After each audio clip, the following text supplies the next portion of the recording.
Jadi saya jelaskan bahwa MS Glow adalah merek dagang.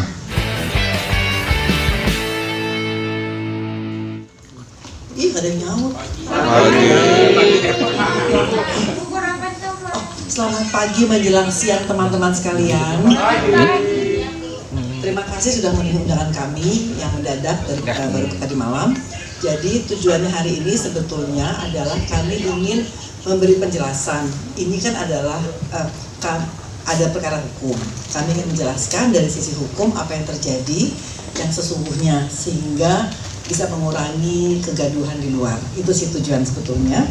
Dan untuk itu bersama kita hari ini sudah hadir dua orang yang akan menjelaskan, akan pemaparan. Yang pertama adalah Bang Arman Hanis dari kantor pengacara Hanis dan Hanis sebagai penasihat hukum dari MS Glow. Yang kedua adalah Bapak Adi Supanto, praktisi hakim terkait intelektual karena perkara kami kan terkait dengan merek. Dan untuk itu kita mulai saja dengan Bang Arman. Silakan Bang. Oke, Bismillahirrahmanirrahim. Assalamualaikum warahmatullahi wabarakatuh. Waalaikumsalam. Selamat siang, salam sejahtera buat kita semua ya.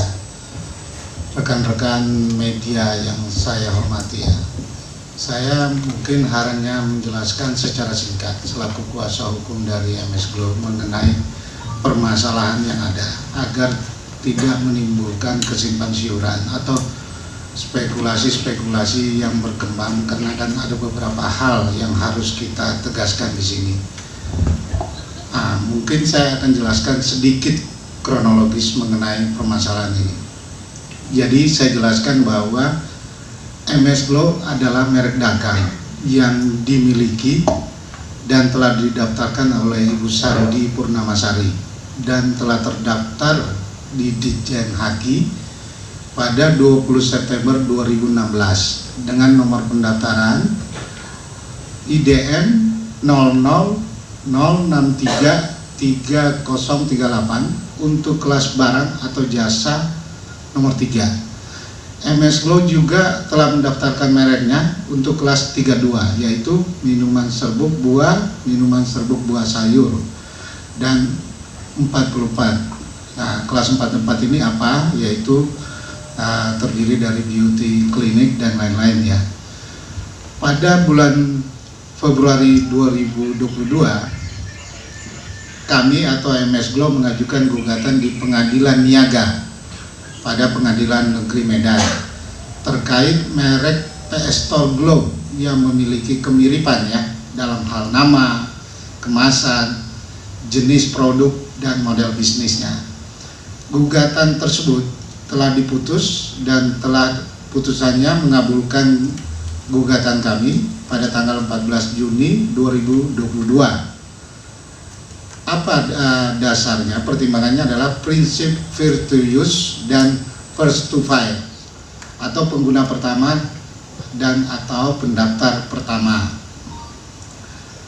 Artinya di sini kita bisa ketahui bersama yaitu MS Glow diakui sebagai merek dagang yang hadir lebih dahulu atau yang pertama kali dibanding PS Store Glow yang juga dipasarkan dengan merek PS Glow.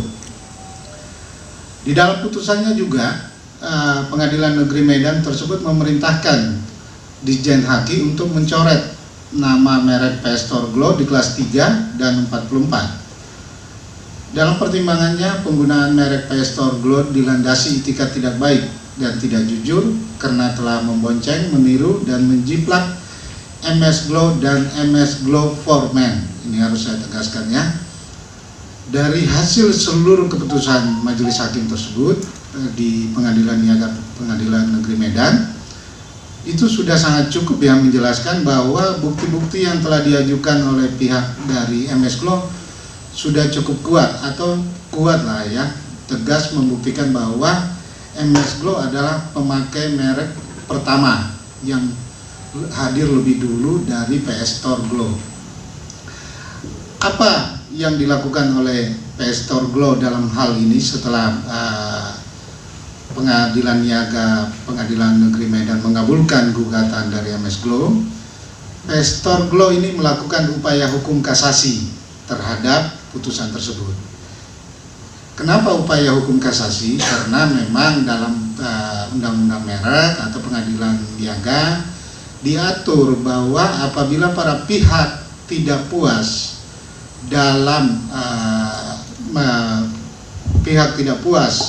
terhadap putusan-putusan majelis hakim di tingkat pertama, para pihak diberikan kewenangan atau hak upaya hukum. Apa itu upaya hukumnya? Yaitu upaya hukum kasasi. Kenapa? Karena putusan pengadilan niaga di Pengadilan Negeri Medan itu belum mempunyai kekuatan eksekutorial atau belum mempunyai kekuatan hukum yang tetap, sehingga pihak PS Torglo mengajukan upaya hukum kasasi. Jadi belum inkrah bahasa hukumnya, ya. Itu saya jelaskan mengenai upaya hukum yang telah dilakukan oleh PS Torglo. Nah, kita kembali pada proses persidangan gugatan MS Glo yang berjalan di PN Medan tersebut. PS Torglo tiba-tiba mengajukan gugatan terhadap MS Glo di Pengadilan Niaga Surabaya, pada Pengadilan Negeri Surabaya. Ini jadi perkara di Medan lagi berjalan, belum putus. PS Torglo tiba-tiba melakukan upaya hukum gugatan di Pengadilan Niaga Surabaya. Ya, kita sama-sama ketahui. Pada tanggal 13 Juli 2022, Majelis Hakim Pengadilan Niaga Surabaya telah memutuskan, dalam putusannya mengabulkan sebagian gugatan yang diajukan oleh PS Torglo. Kebalik nih, ya, supaya jelas. Kebalik. Pengadilan Niaga Surabaya mengabulkan sebagian gugatan yang diajukan oleh PS Torglo. Atas keputusan Pengadilan Niaga Surabaya itu, MS Glo juga telah mengajukan upaya hukum kasasi. Kenapa? Tadi saya sudah jelaskan, karena memang sudah diatur dalam undang-undang bahwa hukum acara pengadilan merek dalam pengadilan niaga itu upaya hukumnya selanjutnya adalah upaya hukum kasasi. Sehingga kenapa tadi saya sudah jelaskan juga, karena belum mempunyai kekuatan hukum. Jadi apa yang terjadi di Medan itu sama saja dengan yang terjadi di Surabaya, belum mempunyai kekuatan hukum yang tetap, sehingga MS Glo mengajukan upaya hukum kasasi. Jadi teman-teman, saya harus jelaskan, ini belum final.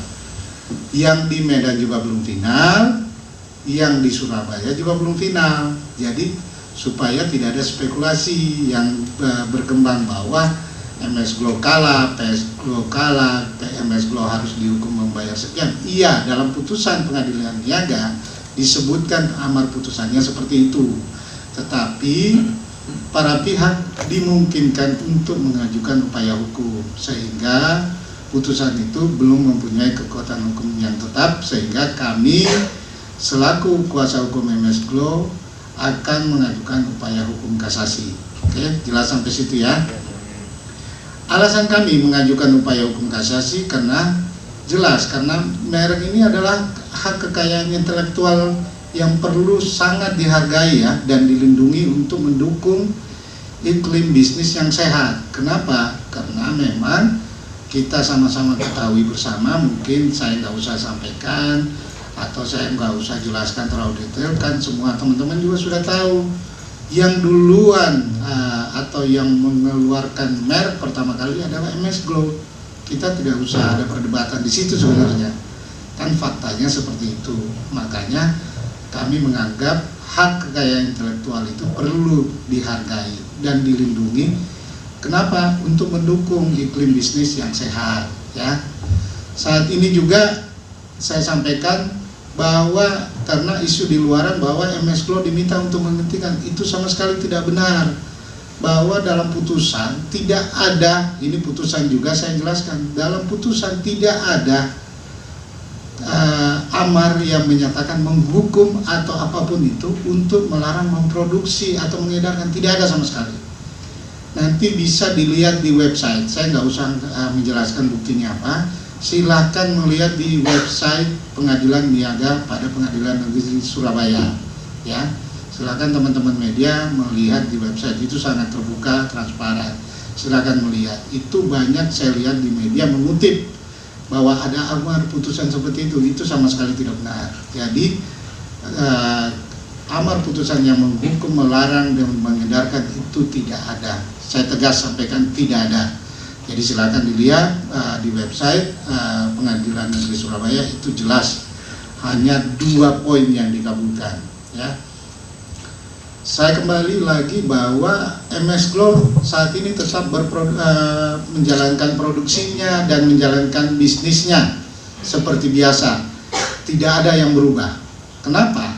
Karena keputusan PN Niaga Surabaya itu belum berkekuatan hukum dan belum mempunyai kekuatan eksekutorial. Artinya ini masih ada upaya hukum sehingga belum final. Jadi apa yang disampaikan atau diputuskan itu belum final, sehingga MS Glow tetap melakukan penjualan seperti biasa. Tidak ada hal-hal yang bisa menghambat atau menghentikan produksi tersebut.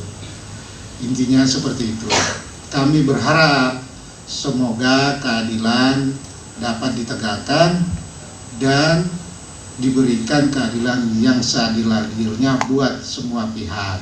Artinya kami berharap di sini adalah bahwa MS Glow selaku pemilik merek pertama atau pemilik merek yang menggunakan pertama kali bisa mendapatkan keadilan.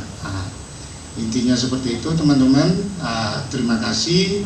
Apabila ada pertanyaan, saya akan coba jelaskan semampu saya. Terima kasih. Wassalamualaikum warahmatullahi wabarakatuh. Saya buka sesi pertanyaan, tapi setiap yang bertanya mohon sebutkan dari media mana, dan kita buka 2 pertanyaan per sesi. Oke? Yang mau bertanya pertama siapa?